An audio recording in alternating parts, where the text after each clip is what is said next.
Hello students, welcome to Saumya learning. आप सभी का हमारे चैनल सौम्य लर्निंग में बहुत बहुत स्वागत है। दोस्तों, आज हम लोग अपने class 12th physical activity trainer का चैप्टर नंबर 1 कंप्लीट करने वाले हैं, जिसका नाम है overview of physical education and sports sector. तो ये चैप्टर आपका बहुत छोटा सा चैप्टर है। पूरे के पूरे फिज़िकल एक्टिविटी ट्रेनर के सिलेबस का सबसे छोटा चैप्टर यही है। तो इस चैप्टर को हम लोग 10 मिनट में कंप्लीट कर लेंगे।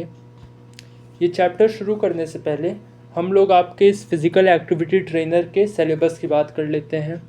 आपका सिलेबस 2 पार्ट में डिवाइडेड है। एक है पार्ट ए, जो कि है एम्प्लॉयबिलिटी स्किल्स, और दूसरा है पार्ट बी, जो है सब्जेक्ट स्पेसिफिक स्किल। अब जो आपका फिज़िकल एक्टिविटी ट्रेनर का एग्ज़ाम होगा, रिटन एग्ज़ाम, वो 50 मार्क्स का होगा। उसमें से 10 मार्क्स का आपका एम्प्लॉयबिलिटी स्किल्स आएगा। इसके 5 यूनिट्स हैं। एक है आपका कम्युनिकेशन स्किल, दूसरा है आपका सेल्फ मैनेजमेंट स्किल, तीसरा है आपका information and communication technology skill, चौथा है आपका एंटरप्रेन्योरियल स्किल्स, और पांचवा है आपका ग्रीन स्किल्स। फिर जो आपका सब्जेक्ट स्पेसिफिक स्किल्स है, ये आपका मेजर पोर्शन है पूरे के पूरे सिलेबस का। ये 40 मार्क्स का आएगा। इसमें जो पहला यूनिट है वो है overview of physical education and sports sector, जो आज हम लोग पढ़ने वाले हैं। दूसरा यूनिट है आपका असेसमेंट ऑफ स्टूडेंट्स, तीसरा यूनिट है इमरजेंसी मैनेजमेंट, और चौथा और लास्ट यूनिट है आपका health and hygiene in play area. तो जो भी हम लोग इस पूरे सीरीज़ में कवर करेंगे, वहीं से आपके एग्ज़ाम में क्वेश्चन आएंगे।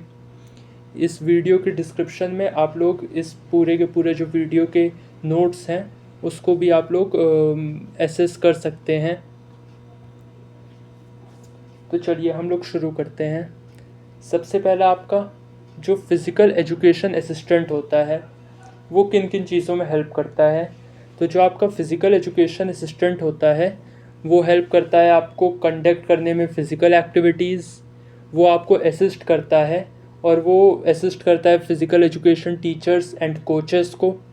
तीसरा, वो मैनेज करता है स्पोर्ट्स इक्विपमेंट, और चौथा, वो प्रमोट करता है फिटनेस एंड हेल्दी लाइफस्टाइल। तो ये बहुत ही जनरल सी बात हो गई है, जो कि आप लोग खुद से याद कर सकते हैं। Next, physical education and sports sector में क्या क्या कैरियर अपॉर्चुनिटीज़ हैं। तो इसमें बहुत सारे कैरियर अपॉर्चुनिटीज़ हैं। Total 10 career opportunities physical education and sports sector में हमें पढ़ना है। सबसे पहला टीचिंग। तो फ़िज़िकल एजुकेशन से हम लोग स्कूल्स और कॉलेजेस में टीचिंग का काम कर सकते हैं। दूसरा कोचिंग, तो कोच बन सकते हैं और ट्रेन कर सकते हैं एथलीट और टीम्स को। तीसरा, स्पोर्ट्स मैनेजमेंट। तो बहुत सारे स्पोर्ट्स मैनेजर होते हैं जो कि हैंडल करते हैं इवेंट्स, टूर्नामेंट्स और टीम्स को। ये जो फील्ड है, इसके लिए आपको लीडरशिप चाहिए होती है और ऑर्गेनाइजेशनल स्किल्स चाहिए होती हैं। चौथा, फिटनेस सेक्टर। तो आपने जिम ट्रेनर्स देखे होंगे, फिटनेस इंस्ट्रक्टर हैं, योगा ट्रेनर हैं, वो सब का जो एम्प्लॉयमेंट आता है वो भी इसी के अंडर आता है। पांचवा, इक्विपमेंट मैनेजर। तो जो इक्विपमेंट मैनेजर होता है, ये रिस्पॉन्सिबल होता है कोई भी आपके स्पोर्ट्स इक्विपमेंट के स्टोरेज के लिए, उसके मेंटेनेंस के लिए, और अगर उसमें कोई भी इशू आ गई तो वो इक्विपमेंट मैनेजर ही उसे रिजॉल्व करता है। Next, sports journalism. तो आपने टीवी चैनल्स पर और इंटरनेट पे देखा होगा कि बहुत सारे स्पोर्ट्स जर्नलिस्ट होते हैं। वो क्या करते हैं, वो रिपोर्ट करते हैं और स्पोर्ट्स इवेंट के बारे में लिखते हैं। वो न्यूज़पेपर में काम कर सकते हैं, टीवी चैनल्स पर काम कर सकते हैं, बहुत सारी वेबसाइट्स होती हैं, वहाँ पर आपको स्पोर्ट्स से रिलेटेड न्यूज़ मिलती हैं। फिर वो सोशल मीडिया पर होते हैं। ये इनके लिए क्या चाहिए होता है, अगर आपको स्पोर्ट्स जर्नलिस्ट बनना है तो आपकी कम्युनिकेशन और एनालिटिकल स्किल्स बढ़िया होनी चाहिए। फिर स्पोर्ट्स फ़ोटोग्राफ़ी। तो स्पोर्ट्स फ़ोटोग्राफ़ी भी आपका एक ऐसा कैरियर अपॉर्चुनिटी है स्पोर्ट्स सेक्टर और फिज़िकल एजुकेशन में, जहाँ पर जो फ़ोटोग्राफ़र्स होते हैं वो कैप्चर करते हैं एक्शन मूवमेंट्स इन स्पोर्ट्स, जैसे कि आपने क्रिकेट में देखा होगा, फुटबॉल में देखा होगा। ये मीडिया हाउसेस और स्पोर्ट्स ऑर्गेनाइजेशन के साथ काम करते हैं। फिर स्पोर्ट्स मेडिसिन। तो हम, जैसे मैंने देखा है क्रिकेट में, वहाँ पर आपको डॉक्टर्स मिलते हैं, फिजियो मिलते हैं, तो ये जो स्पोर्ट्स डॉक्टर होते हैं ये ट्रीट करते हैं स्पोर्ट इंजरी को, और ये एथलीट्स के साथ काम करते हैं उन, और स्पोर्ट्स टीम के साथ काम करते हैं। जो भी हेल्थ होता है पूरे के पूरे टीम का, और जो भी आपके एथलीट्स होते हैं उनकी जो हेल्थ होती है वो उसको यही लोग एसेस करते हैं। फिर स्पोर्ट्स साइकोलॉजिस्ट, तो साइकोलॉजिस्ट की भी बहुत बार ज़रूरत पड़ती है स्पोर्ट्स में। तो ये भी आपका एक कैरियर अपॉर्चुनिटी है, जो कि एथलीट को हेल्प करते हैं, उनका मेंटल स्ट्रेंथ इंक्रीज़ करते हैं और उनका फोकस इंक्रीज़ करते हैं। फिर लास्ट में आता है आपका स्पोर्ट्स न्यूट्रिशनिस्ट। ये जो स्पोर्ट्स न्यूट्रिशनिस्ट हैं ये आपका जो भी एथलीट्स होते हैं उनके लिए डाइट को प्लान करते हैं और उनके न्यूट्रिशन को प्लान करते हैं कि क्या चीज़ वो खाएं, मतलब क्या डाइट वो लें जिससे कि उनसे मैक्सिमम आउटपुट निकल पाए और जिससे वो जो भी आपके एथलीट्स हैं वो फिट रहें।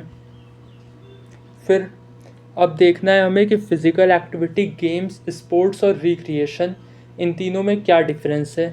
रिक्रिएशन आपने पहली बार सुना होगा वर्ड, लेकिन हम लोग क्या सोचते हैं, हम लोगों के हिसाब से फ़िज़िकल एक्टिविटी, गेम्स और स्पोर्ट्स ये तीनों एक ही हैं, लेकिन नहीं, ये तीनों बहुत अलग हैं। और इसके साथ हमें रिक्रिएशन भी पढ़ना है कि रिक्रिएशन क्या होता है। देखिए, फ़िज़िकल एक्टिविटी की बात करें तो फ़िज़िकल एक्टिविटी कोई भी मूवमेंट हो सकता है बॉडी का, जिसमें हमें मसल्स का मूवमेंट करना पड़ रहा है, जिसमें हमें मसल्स की ज़रूरत पड़ रही है। तो ये कोई भी रैंडम मूवमेंट हो सकता है।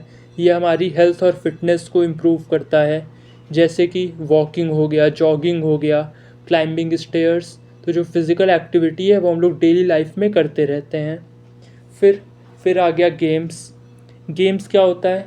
गेम्स कोई भी ऑर्गेनाइज्ड एक्टिविटी है विथ रूल्स, और ये मेनली इन्जॉयमेंट के लिए खेला जाता है, जैसे कि लूडो हो गया, खो खो हो गया, कबड्डी हो गया।